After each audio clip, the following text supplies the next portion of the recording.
Hafenliebe, ist es nicht schön? Moin aus Hamburg und herzlich willkommen auf unserem YouTube-Kanal Richtung Himmelblau. Ja, im heutigen Video geht es leider nicht um den Hamburger Hafen. Schade eigentlich, ne? Übrigens, wer es nicht erkennt, da hinten ist die Elfi.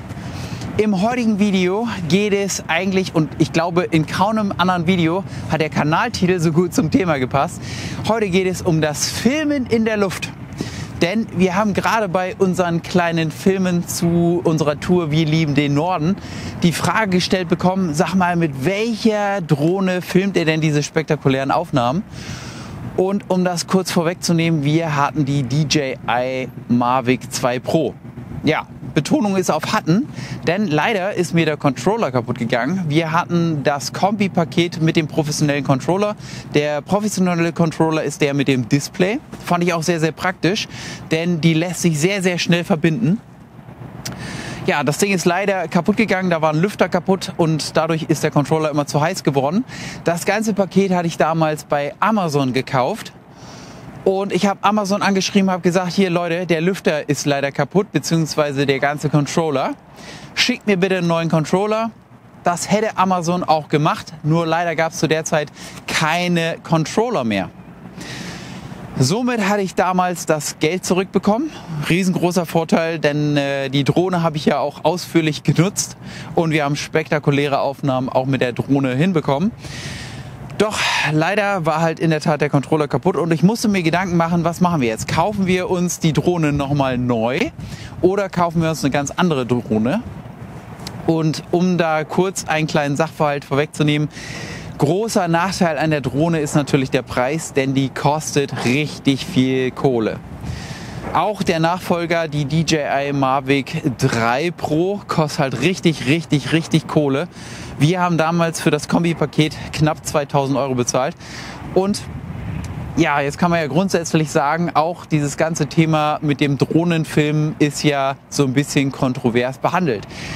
Gerade bei unserer Wir lieben den Norden Tour auf den Lofoten, da hatten wir ja teilweise Orte, an denen plötzlich 10 Drohnen gleichzeitig in der Luft waren und das ist halt natürlich schon auch ein großer Nachteil und die Frage ist, wo geht die Reise mit diesen ganzen Drohnen hin? Ja, deswegen haben wir uns jetzt immer bei unseren ganzen Filmtouren überlegt, wir kaufen uns keine Drohne, sondern wir mieten uns eine Drohne und wir haben uns jetzt auch wieder eine neue Drohne gemietet.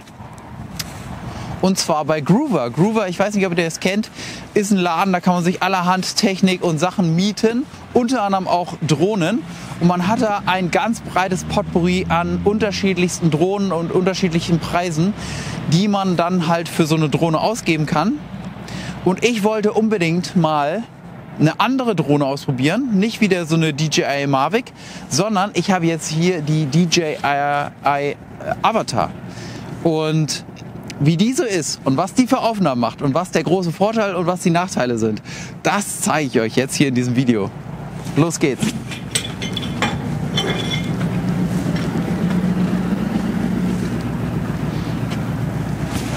Ja, die aktuelle Situation ist ja nicht ganz so einfach, zumindest wenn man sich in der Vergangenheit eine hochpreisige Drohne angeschafft hat oder das noch in der Zukunft machen will. Und deswegen bin ich auch ganz froh, dass wir in der Vergangenheit immer eine Drohne gemietet haben, zumindest wenn wir eine gebraucht haben. Natürlich, das ist auch nicht ganz günstig. Aber es hat aus meiner Sicht auch ein paar Vorteile, denn so kann ich auch die unterschiedlichen Drohnentypen einfach mal durchtesten und gucken, welcher Drohnentyp da überhaupt für mich passt. Aber es hat aus meiner Sicht noch einen Vorteil. Denn immer wieder kommen ja neue Updates zu der Drohnen-EU-Regelung und ich fürchte, da ist der letzte Aal auch noch nicht geangelt worden. Als wir zum Beispiel damals unsere alte Drohne gekauft haben, da war noch nicht die Rede von irgendwelchen Regelungen oder irgendwelchen Drohnenklassen. Und momentan ist man da ja auch in so einer Art Übergangszeit, zumindest für Bestandsdrohnen. Aber ab 2024 soll es final diese Klassen dann geben. Das gilt leider auch für Drohnen, die weit vor diesem Zeitraum gekauft wurden. Und ihr könnt es erahnen, es bringt doch eher keine Vorteile mit sich. Grundsätzlich wird es wohl 4 bzw. 3 Drohnenklassen geben. Die Drohnen sollen dann ab 2024 vom Hersteller diese Klassifizierung erhalten, sodass ich beim Kauf bereits weiß, welche Drohnenklasse meine Drohne ist. Grundsätzlich kann man wohl sagen, dass da nach Sicherheitsaspekten geguckt wird, aber primär nach Gewicht. Somit würde es eine Klassifizierung unter 250 Gramm geben und dort braucht man eine Versicherung und die Registrierung beim Luftfahrtbundesamt.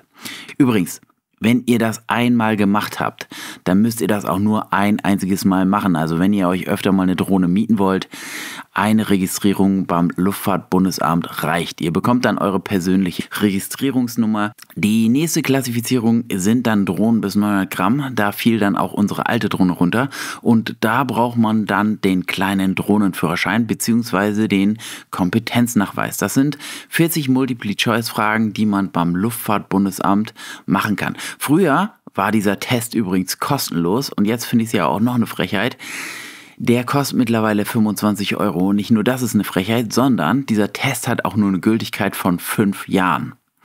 Ja, und dann gibt es noch die nächste Drohnenklasse, die ist dann bis maximal 4 Kilo und das ist nochmal ein anderes Tennis, da braucht man den Fernpilotennachweis bzw. das Fernpilotenzeugnis.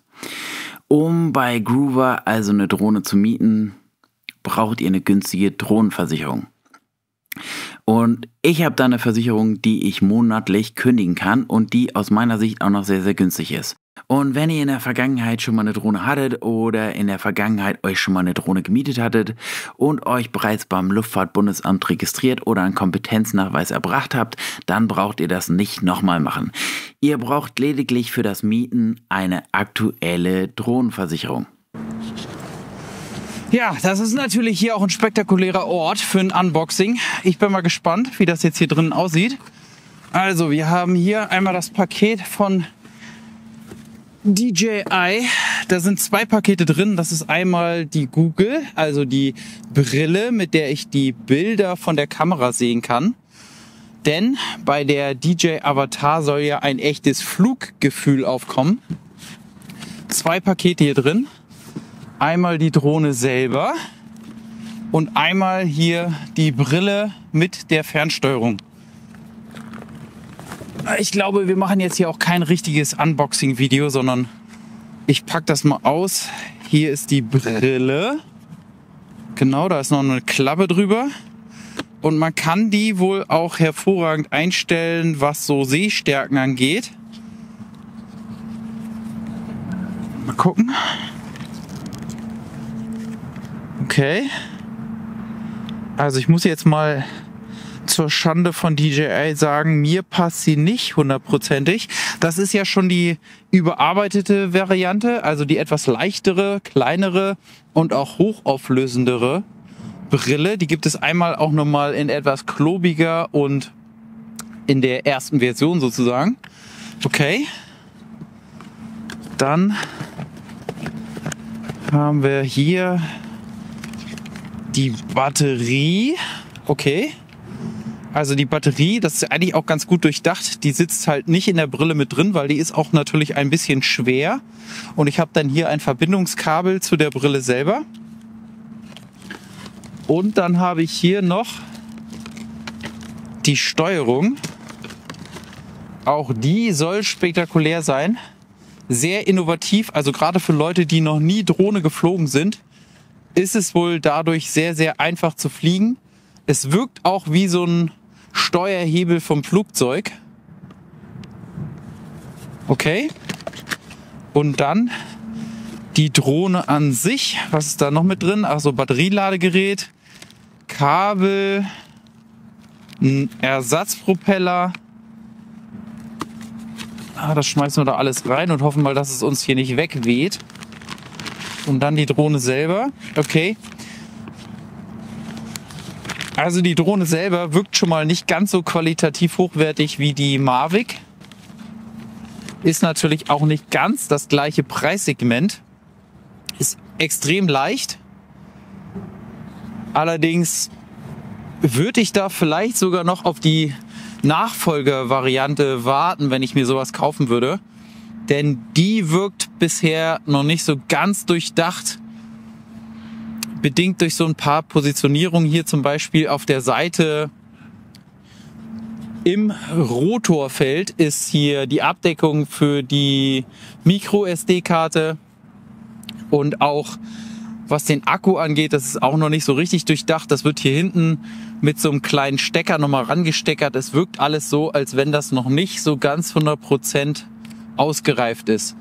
Aber es ist ja auch die erste Variante von diesem Typ. Warum sollte man so eine sich kaufen? Also die ist halt natürlich nicht nur spektakulär, deswegen, weil man eine Brille hat und durchschauen kann und dann auf der Brille sieht, was man halt auch mit der Drohne sehen würde, sondern man kann diese Drohne auch für Innenräume nutzen und das ist gerade für mich natürlich sehr, sehr, sehr spannend. So, lang genug geredet, einmal ausgepackt, wir testen das Ding jetzt mal.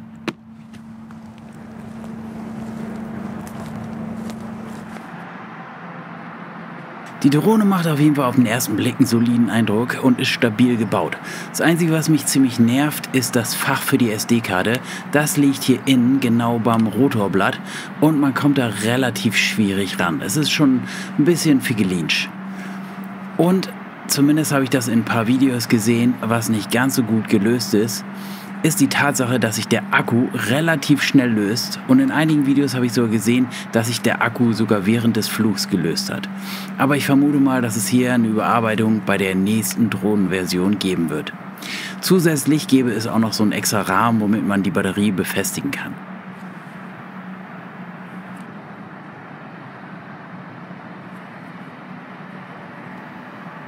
Die VR-Brille wirkt auf den ersten Blick stabil und mit dieser zusätzlichen Lösung des Akkus ist es auch recht praktikabel, denn ich habe das Gewicht vom Akku nicht in der Brille, sondern zusätzlich mittels Kabel kann ich diesen Akku hier irgendwo hinpacken.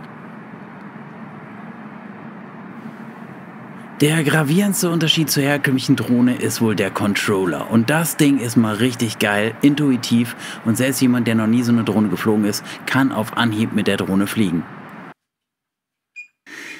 Ich war auf jeden Fall sehr gespannt, wie sich so eine FPV-Drohne im Innenraum fliegen wird. Und eins muss ich vorweg sagen, es ist nicht so einfach, wie es aussieht. Vielleicht lag es auch daran, dass die FPV-Drohne hier im Innenraum kein richtiges GPS-Signal gekriegt hat. Auf jeden Fall ließ sie sich nicht so einwandfrei steuern, zumindest nicht auf Anhieb. Die flog erstmal gegen das Fenster und gegen die Wand und egal, was ich mit dem Controller gemacht habe, die Drohne flog nicht richtig. Ja, und dann wurde die ganze Angelegenheit auch noch ein bisschen blutig. Aber den Rest seht ihr jetzt.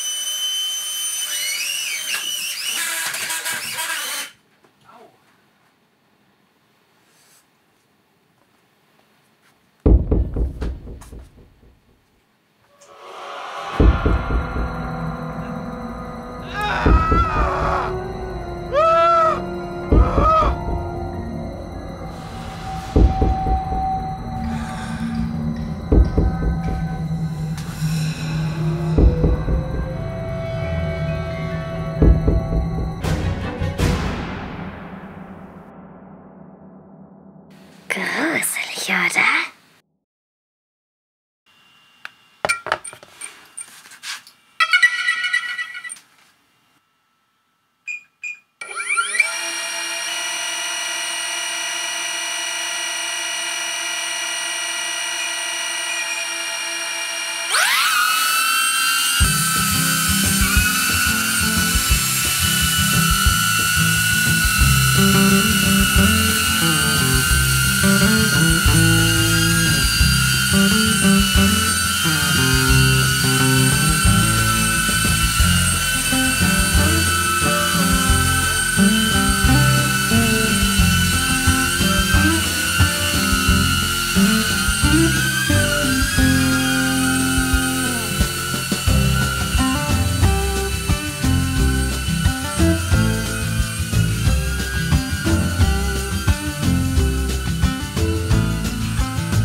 Zugegeben, im Innenraum mit so einer First-Person-View-Drohne zu fliegen, das erfordert auf jeden Fall ein bisschen Training.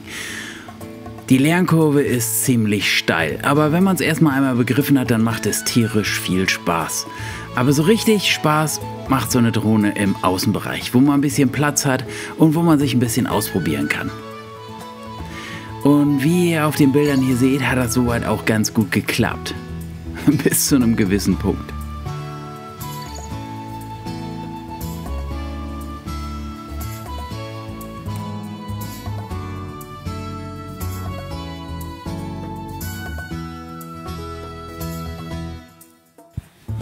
Ja, wie ihr in den Bildern erkennen könnt, geht es in den nächsten Videos in den Norden.